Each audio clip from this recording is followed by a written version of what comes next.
Madrid, marzo de 1915. Hay ciudades que la guerra convierte en ruinas, y hay ciudades que la guerra convierte en otra cosa completamente distinta. En lugares donde la información vale más que el oro, donde cada conversación tiene dos significados, donde la misma persona puede desayunar con un oficial británico, almorzar con un agente alemán y cenar con un diplomático francés sin que ninguno de los tres lo sepa. Madrid en 1915 era exactamente ese tipo de ciudad. España no estaba en la guerra. Esa era la clave de todo. Mientras Francia perdía 100.000 hombres en un mes en las trincheras del Somme, mientras Alemania construía su red de submarinos para estrangular el comercio aliado en el Atlántico, mientras el imperio austrohúngaro se desmoronaba lentamente en el frente oriental, Madrid seguía siendo una ciudad donde los cafés abrían a las 9 de la mañana, donde los periódicos publicaban noticias de ambos bandos con perfecta neutralidad editorial, y donde los espías de 4 países diferentes podían trabajar casi abiertamente, porque todos sabían que las reglas del juego en territorio neutral eran distintas. La regla más importante era simple. En Madrid no se mataba. No porque los servicios de inteligencia fueran sentimentales, sino porque matar a un agente enemigo en suelo español hubiera comprometido la neutralidad del país anfitrión, y ningún bando podía permitirse perder el acceso a esa ciudad. Madrid era el único lugar en Europa donde alemanes y británicos podían intercambiar mensajes sin intermediarios, donde un dato que tardaba semanas en cruzar el frente podía llegar en horas. Era demasiado valioso para destruirlo con sangre. Eso lo sabía todo el mundo en esa ciudad, y una persona en particular lo sabía mejor que nadie. Se llamaba Elena Vargas Montiel. Tenía 31 años. Había nacido en Valencia, en una familia de comerciantes con conexiones en 4 países distintos, lo cual significaba que desde pequeña había escuchado conversaciones en español, en francés, en inglés y en alemán, y había aprendido la diferencia entre lo que la gente decía y lo que la gente quería decir en cada uno de esos idiomas. A los 19 años hablaba 5 lenguas con fluidez. A los 23 era la mejor traductora de la delegación comercial española en París. A los 27 había trabajado en Londres, en Berlín y en Lisboa, siempre en oficinas donde se manejaba información que no debía circular fuera de esas paredes.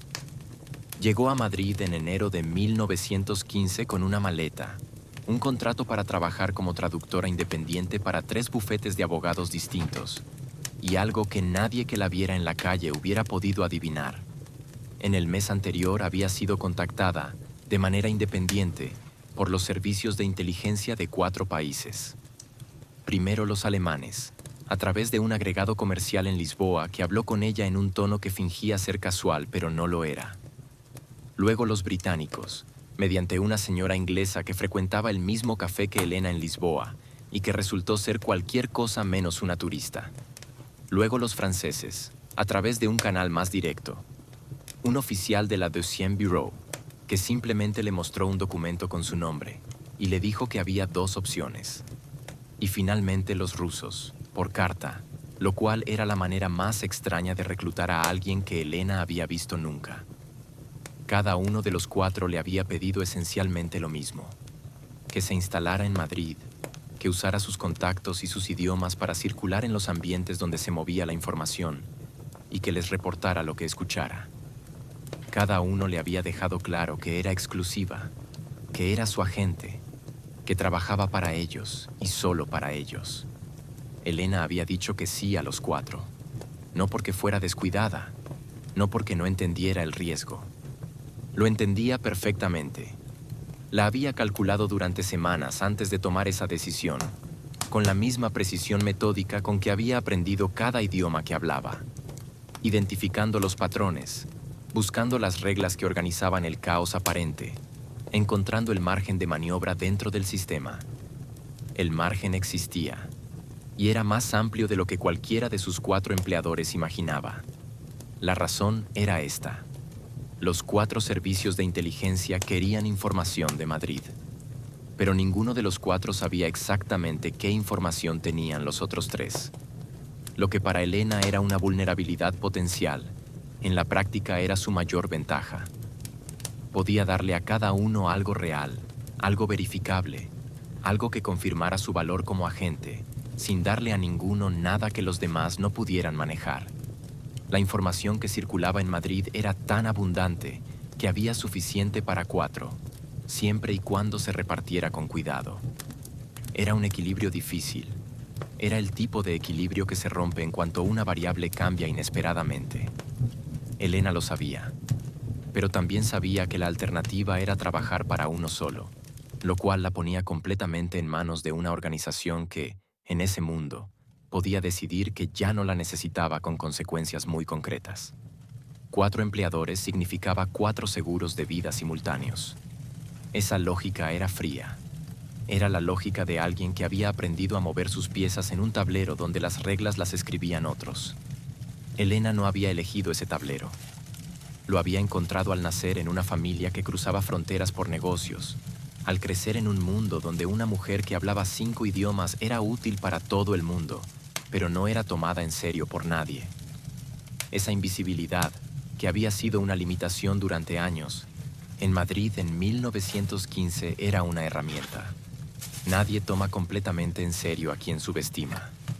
Y los 4 servicios de inteligencia que la habían reclutado, cada uno convencido de tener su agente exclusiva, la subestimaban de maneras ligeramente distintas, pero igualmente predecibles.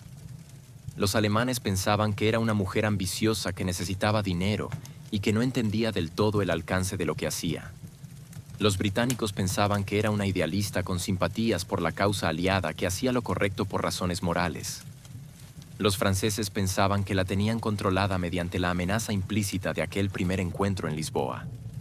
Los rusos, que la habían contactado por carta, sabían muy poco de ella y confiaban en que eso cambiaría con el tiempo. Todos estaban equivocados, pero cada uno estaba equivocado de una manera diferente, y esa variedad de errores era lo que hacía que el sistema funcionara. Los primeros 3 meses en Madrid fueron los más difíciles, no porque la información escaseara, sino porque Elena tuvo que construir, simultáneamente, 4 versiones de sí misma que fueran coherentes con lo que cada servicio esperaba de ella, sin que ninguna de esas versiones contradijera a las otras en caso de que los servicios compararan notas, lo cual hacían inevitablemente aunque creyeran no hacerlo. Aprendió la geografía humana de la ciudad con la misma meticulosidad con que había aprendido sus idiomas. ¿Qué cafés frecuentaban los diplomáticos alemanes? ¿Qué hoteles preferían los oficiales británicos de paso? ¿En qué restaurantes del centro se reunían los agregados militares franceses los jueves por la tarde?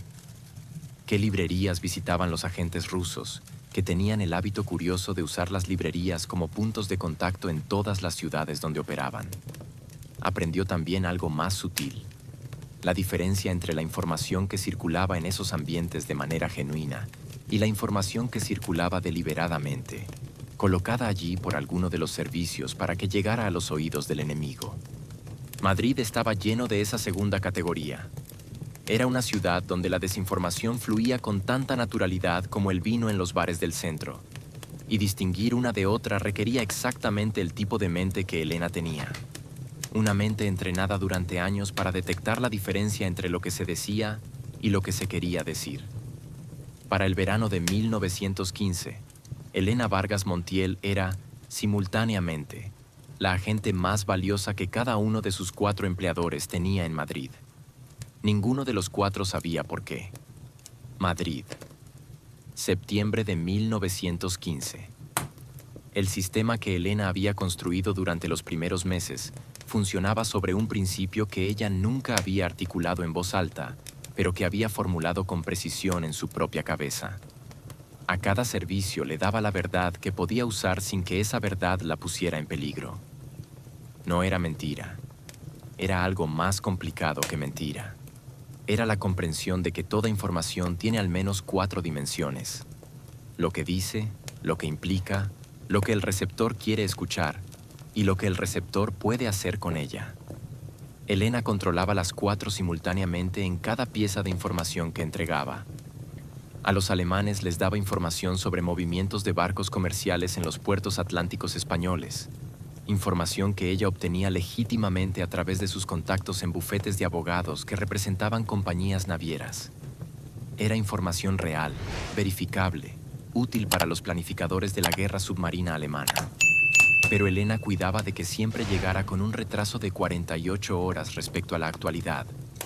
Un retraso que en términos de operaciones navales era la diferencia entre útil e inútil, pero que en términos de verificación de la fuente era invisible.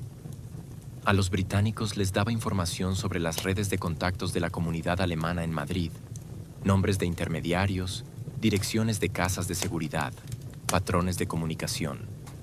Era información genuina, obtenida a través de su trabajo de traducción para los bufetes que tenían clientes alemanes, y era suficientemente precisa para que el servicio secreto británico pudiera verificarla. Pero Elena la filtraba de manera que nunca exponía a nadie cuya desaparición pudiera alterar el equilibrio de la ciudad, porque el equilibrio de la ciudad era lo que la mantenía viva. A los franceses les entregaba algo diferente: análisis. No datos en bruto, sino interpretaciones. Patrones que ella detectaba en la circulación de información por la ciudad, tendencias que apuntaban hacia cambios en las prioridades de los servicios alemanes. Los franceses valoraban ese tipo de inteligencia analítica más que los datos concretos, en parte por tradición institucional y en parte porque sus propias redes de información en Madrid eran lo suficientemente densas como para verificar datos concretos de otras fuentes, lo cual hacía que los datos concretos de Elena fueran más fáciles de contrastar y, por tanto, más peligrosos para ella. A los rusos les daba lo más difícil de todo: la sensación de que estaban construyendo una relación de largo plazo. Los contactos rusos en Madrid eran los menos sofisticados operacionalmente de los 4 servicios, en parte porque Rusia tenía problemas más urgentes que la situación en la península ibérica, y en parte porque la red que habían establecido allí era relativamente nueva. Elena les daba piezas pequeñas, precisas, que construían un cuadro coherente de la actividad alemana en España. Les daba suficiente para que pensaran que la relación era fructífera, no suficiente para que pensaran que podían prescindir de cultivarla. El equilibrio requería una atención constante que Elena mantenía con una disciplina que habría resultado familiar a cualquier músico que lleva años tocando un instrumento difícil. El esfuerzo ya no era consciente porque había sido interiorizado, pero la concentración necesaria para mantenerlo nunca desaparecía del todo. Había noches en que Elena se sentaba en su apartamento del barrio de Salamanca, con los 4 conjuntos de notas separados sobre la mesa, y pasaba horas revisando cada entrega reciente para asegurarse de que ninguna contradecía a las otras de una manera que pudiera ser detectada en caso de que 2 servicios compararan información. Esas revisiones eran el momento más honesto de su semana. Eran el momento en que el sistema quedaba expuesto en toda su complejidad y en toda su fragilidad. Porque el sistema era frágil. Elena lo sabía mejor que nadie. Dependía de que los 4 servicios nunca compartieran suficiente información entre sí como para reconstruir el cuadro completo. Eso era probable mientras la guerra continuara, porque la guerra hacía que compartir inteligencia con el enemigo fuera imposible y compartir inteligencia con los aliados fuera complicado por razones de desconfianza mutua. Pero no era garantizado. Y había variables que Elena no controlaba. La primera de esas variables llegó en septiembre de 1915. Un agente alemán llamado Friedrich Brenner llegó a Madrid en el tren nocturno desde la frontera francesa. Brenner era uno de los mejores operadores que el Abwehr tenía en Europa Occidental, un hombre de 40 años con experiencia en 3 guerras anteriores y la capacidad particular de detectar inconsistencias en los patrones de comportamiento de los agentes que supervisaba. No había sido enviado a Madrid por casualidad. Había sido enviado porque alguien en el Abwehr había notado que la información que llegaba de su red madrileña era consistentemente útil pero nunca decisiva. Útil pero nunca decisiva era exactamente la descripción de una fuente que estaba gestionando sus entregas. Elena supo que Brenner estaba en Madrid antes de que él saliera de la estación de Atocha. Lo supo porque la información se la dio el servicio de inteligencia británico, que había interceptado las comunicaciones internas del Abwehr relativas al viaje de Brenner con suficiente antelación para alertar a sus agentes en la ciudad. Los británicos se lo dijeron a Elena porque pensaban que era su agente exclusiva y que necesitaba saber que los alemanes podían estar comprobando la red. No sabían que Elena era parte de esa red.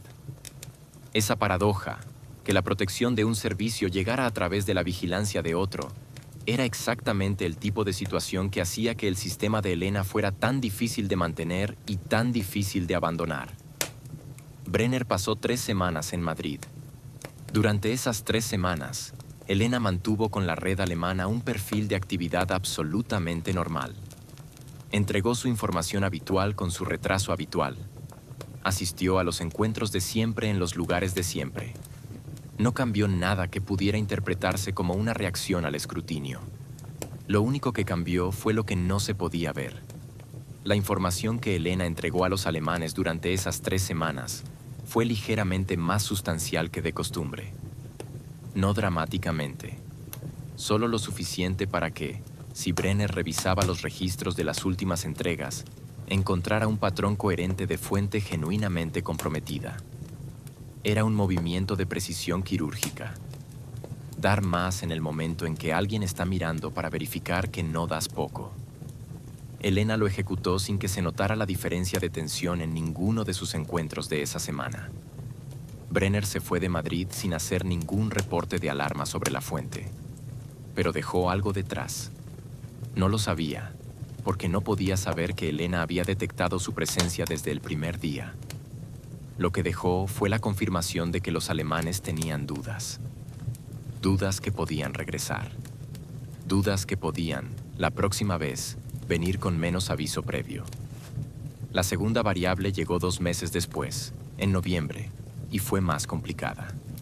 Un comerciante textil portugués llamado Amadeu Ferreira empezó a frecuentar los mismos círculos que Elena en Madrid. Era afable, bien vestido, hablaba 4 idiomas con acento pero con fluidez, y tenía la habilidad particular de aparecer en conversaciones sin que nadie recordara exactamente cuándo había llegado. Elena tardó 2 semanas en identificarlo. Cuando lo hizo, la conclusión fue incómoda. Ferreira trabajaba para los alemanes, pero no para la misma rama del Abwehr que la tenía a ella. Trabajaba para una sección diferente, uno de esos casos frecuentes en los servicios de inteligencia de la época donde la mano derecha no sabía exactamente qué hacía la mano izquierda. Ferreira no sabía que Elena existía como agente alemana. Estaba operando de manera completamente independiente, construyendo su propia red de información en Madrid. El problema era que Ferreira era bueno en lo que hacía, y si seguía construyendo su red, tarde o temprano iba a recopilar suficiente información sobre la actividad en Madrid como para detectar inconsistencias que apuntaran hacia Elena. Elena tuvo que tomar una decisión que no había anticipado cuando construyó el sistema. ¿Qué hacer con un agente enemigo que no era exactamente enemigo, sino una amenaza colateral a su propia operación? La respuesta que encontró fue elegante en su brutalidad práctica. Empezó a deslizar, en sus conversaciones con los británicos, pequeñas piezas de información sobre Ferreira. No suficiente para quemarlo de inmediato, sino suficiente para que los británicos empezaran a monitorearlo de cerca. Mientras los británicos monitoreaban a Ferreira, Ferreira dedicaba más energía a detectar esa vigilancia y menos energía a construir su red independiente. Era como usar la atención de un servicio para neutralizar la amenaza de otro sin que ninguno de los dos lo supiera. Funcionó durante 4 meses. En ese tiempo, Elena había gestionado simultáneamente la visita de Brenner, la amenaza lateral de Ferreira y la entrega regular de información a sus 4 servicios sin que ninguno detectara una variación significativa en su comportamiento. Había hecho todo esto mientras mantenía su trabajo de traductora, que era el origen legítimo de la mayoría de sus contactos y que debía seguir siendo creíble como fuente de ingresos independiente de sus actividades de inteligencia. Para finales de 1915, Elena Vargas Montiel era probablemente la persona mejor informada sobre las operaciones de inteligencia en Madrid. No porque los 4 servicios le dijeran todo, sino porque cada uno le decía algo, y esos 4 algo, combinados, producían un cuadro que ninguno de ellos tenía individualmente. Esa acumulación de conocimiento era su seguro de vida más robusto. Y también era, aunque todavía no lo sabía, la razón por la que en 1917 iba a encontrarse frente a la decisión más difícil que había tomado en su vida. Madrid, abril de 1917. El mundo había cambiado 2 veces en el primer trimestre de 1917, y las 2 veces lo había hecho de maneras que alteraban el equilibrio que Elena había construido durante 2 años. El primer cambio llegó en febrero, cuando Alemania anunció la guerra submarina sin restricciones. Era una decisión que los analistas de todos los servicios de inteligencia en Madrid habían estado anticipando durante meses, pero que cuando llegó, produjo un efecto inmediato en la ciudad. La actividad alemana aumentó de manera visible. Los agentes que antes operaban con relativa discreción empezaron a moverse con más urgencia, y la presión sobre todas las fuentes de información relacionadas con el tráfico naval se intensificó de manera que Elena notó en sus encuentros con los contactos alemanes antes de que ellos dijeran una sola palabra al respecto. El segundo cambio llegó en abril, cuando Estados Unidos declaró la guerra a Alemania. Eso fue lo que lo cambió todo. La entrada de Estados Unidos en el conflicto no solo añadía un ejército más al bando aliado, añadía un servicio de inteligencia que no había estado operando en Madrid durante los primeros años de la guerra y que llegó en 1917 con recursos, con energía institucional y con algo que ninguno de los otros 4 tenía: la ausencia de una historia previa en esa ciudad. Los americanos no tenían las inercias de los británicos, ni la complejidad burocrática de los franceses, ni la paranoia estructural de los rusos, ni la rigidez doctrinaria de los alemanes. Eran nuevos, y los recién llegados en el mundo del espionaje, precisamente porque no conocen las reglas no escritas del lugar, a veces ven cosas que los veteranos llevan tanto tiempo ignorando que ya no pueden verlas. El agente que el Servicio de Inteligencia americano instaló en Madrid se llamaba Robert Harlan. Tenía 35 años. Había trabajado antes como investigador privado en Nueva York. Hablaba un español con acento neoyorquino que resultaba casi cómico en la capital española, pero que no le impedía comunicarse con eficacia. Y tenía una cualidad que Elena identificó en su primer encuentro con él: prestaba atención a las cosas equivocadas. No equivocadas en el sentido de que se equivocara. Equivocadas en el sentido de que prestaba atención a cosas que los veteranos europeos habían aprendido a ignorar porque las consideraban irrelevantes. Los patrones de comportamiento en los cafés, los horarios de las entregas postales en determinadas direcciones, la frecuencia con que ciertas personas se cruzaban en determinadas calles sin intercambiar ningún gesto visible. Elena supo desde el tercer día que Harlan era peligroso. No para ella directamente, todavía, pero potencialmente. Los americanos la contactaron en mayo de 1917 con una propuesta de colaboración que era, en su formulación, idéntica a la de los otros 4 servicios. Trabajar para ellos de manera exclusiva, usar sus contactos y sus idiomas, reportar lo que escuchara. Elena evaluó la propuesta durante una semana. Al final declinó, educadamente, sin dar razones que pudieran ofender. Era la primera vez que rechazaba un reclutamiento, y el rechazo en sí mismo era información. Le decía a Harlan que Elena Vargas Montiel era alguien que tenía razones para no añadir un 5.º empleador, lo cual implicaba que ya tenía empleadores.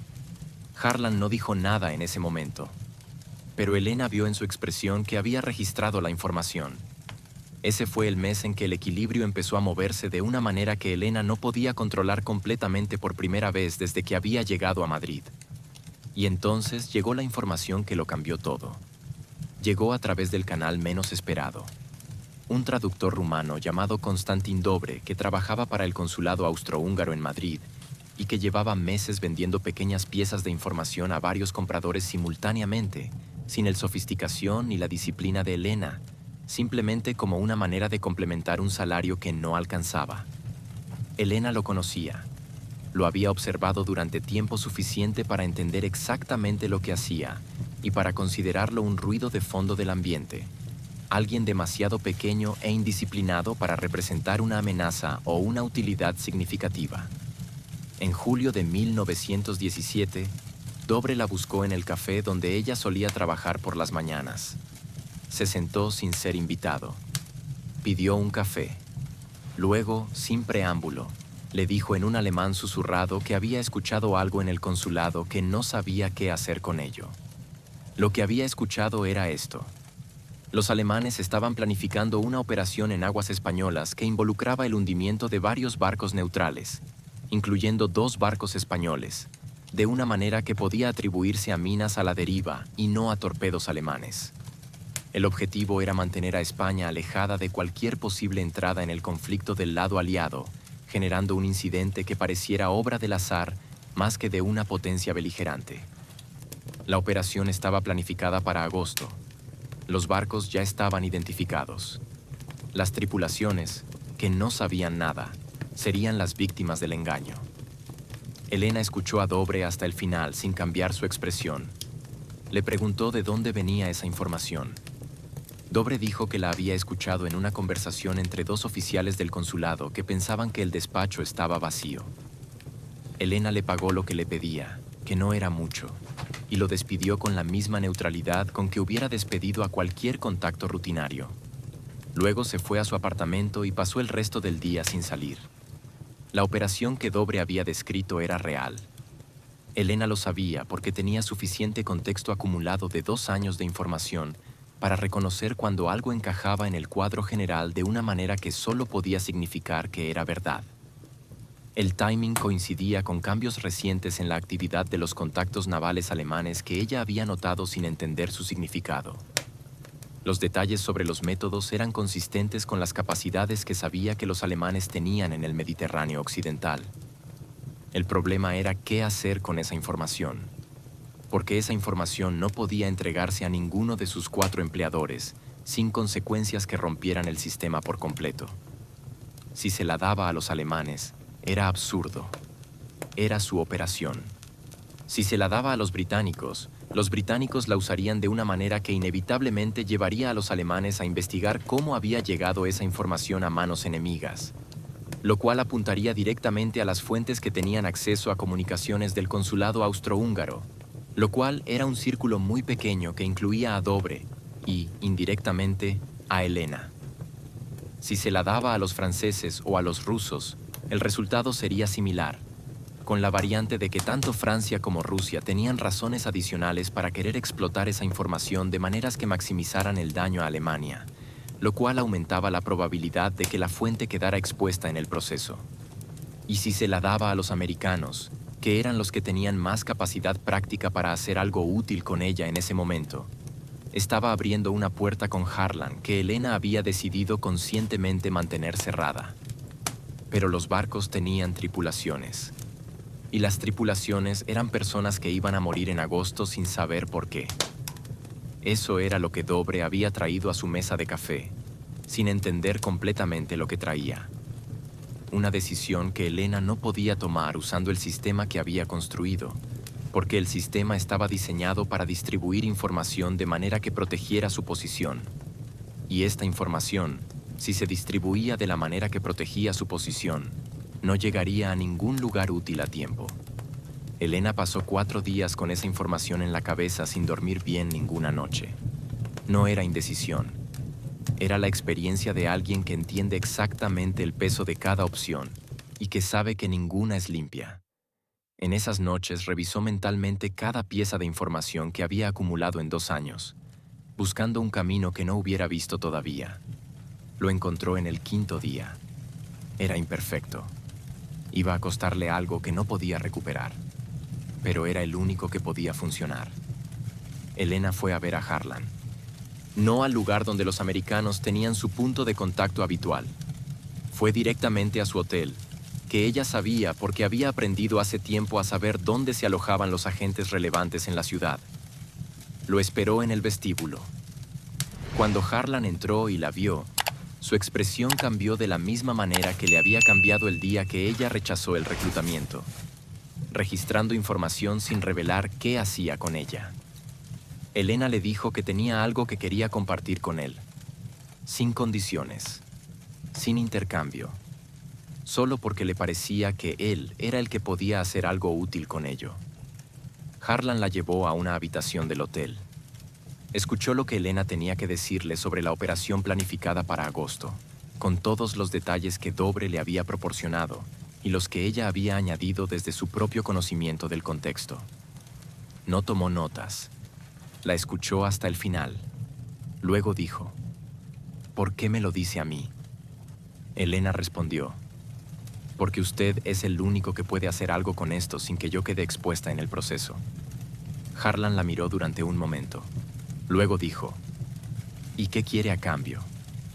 Elena dijo, que no me haga más esa pregunta. Harlan no respondió de inmediato. Luego asintió una sola vez. Los barcos españoles no fueron hundidos en agosto de 1917.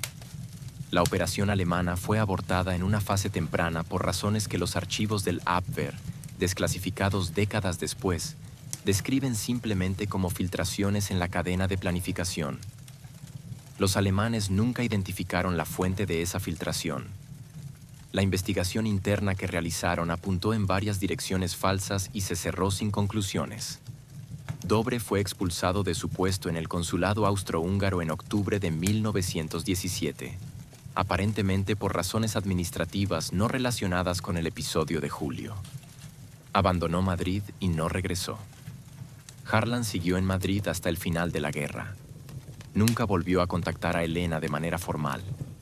Pero en 2 ocasiones, cuando la situación en la ciudad se complicó de maneras que amenazaban a agentes que operaban en los mismos círculos que ella, Elena recibió avisos discretos que llegaban a través de canales que no podían rastrearse hasta ninguno de sus 4 servicios habituales. Nunca habló de eso con nadie. La guerra terminó en noviembre de 1918. Madrid dejó de ser el centro del mundo del espionaje europeo tan rápidamente como lo había sido. Las embajadas redujeron personal, los agentes recibieron nuevas asignaciones, los cafés donde se había comprado y vendido información durante 4 años se llenaron de otra gente con otras conversaciones. Elena Vargas Montiel dejó Madrid en diciembre de 1918. Regresó a Valencia. Retomó el trabajo de traductora, que nunca había dejado de ser su ocupación oficial. Nunca fue investigada por ninguno de los 4 servicios para los que había trabajado. Nunca fue identificada como agente doble, triple o cuádruple. Para los registros de cada uno de esos servicios, era simplemente una fuente que había funcionado bien durante la guerra y que luego había desaparecido en la paz, como desaparecían tantas otras.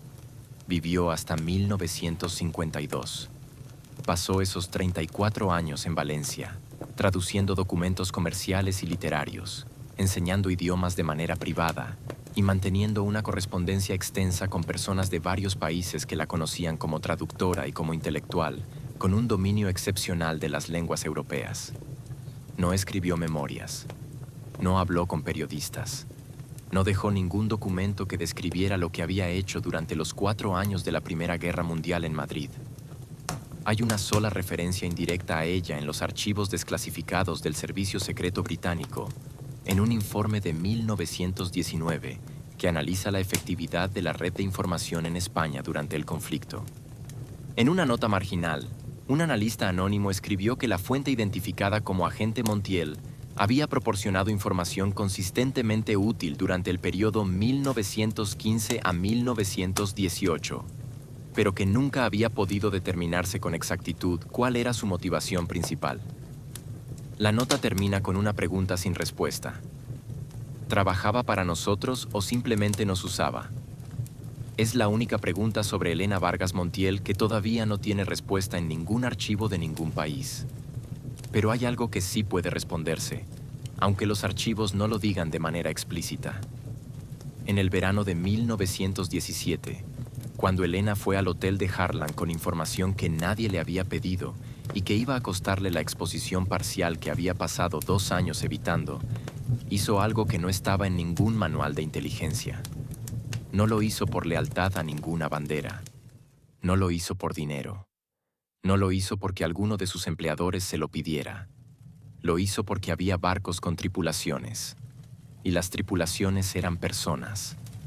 Esa distinción, la misma que habían ignorado durante 4 años todos los servicios de inteligencia que la habían contratado para ayudarles a ganar una guerra, era la única que Elena consideraba fundamental.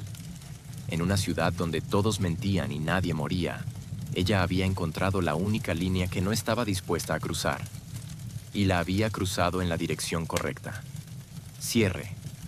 Si llegaste hasta aquí, acabas de conocer una historia que no aparece en ningún libro de texto sobre la Primera Guerra Mundial. No porque no exista, sino porque la historia oficial de esa guerra está escrita en términos de trincheras, de generales, de batallas con nombres que se memorizan en las escuelas. No tiene espacio para una traductora valenciana que durante 4 años fue simultáneamente el activo más valioso de 4 servicios de inteligencia enemigos entre sí, sin que ninguno lo supiera. Elena Vargas Montiel no ganó ninguna medalla. No fue reconocida por ningún gobierno. No tiene estatua ni calle con su nombre en ninguna ciudad. Para los registros oficiales de la guerra, fue una nota marginal en un informe de 1919 que nadie leyó durante décadas. Pero los barcos españoles no se hundieron en agosto de 1917. Y las personas que iban a bordo de esos barcos llegaron a sus puertos sin saber lo cerca que habían estado de no llegar. Eso no aparece en ningún archivo. Pero ocurrió. La Primera Guerra Mundial estuvo llena de personas así. Personas que actuaron en los márgenes de la historia grande, que tomaron decisiones que nadie registró y que cambiaron cosas que nadie contó. Personas cuyas historias son más complicadas y más interesantes que las que aparecen en los libros porque no caben en las categorías que los libros usan. Si quieres seguir conociéndolas, suscríbete ahora. La próxima historia ya está esperando y es de las que no se olvidan. Activa la campanita para que llegue directamente cuando salga. Porque estas historias merecen ser contadas y tú mereces escucharlas antes que nadie.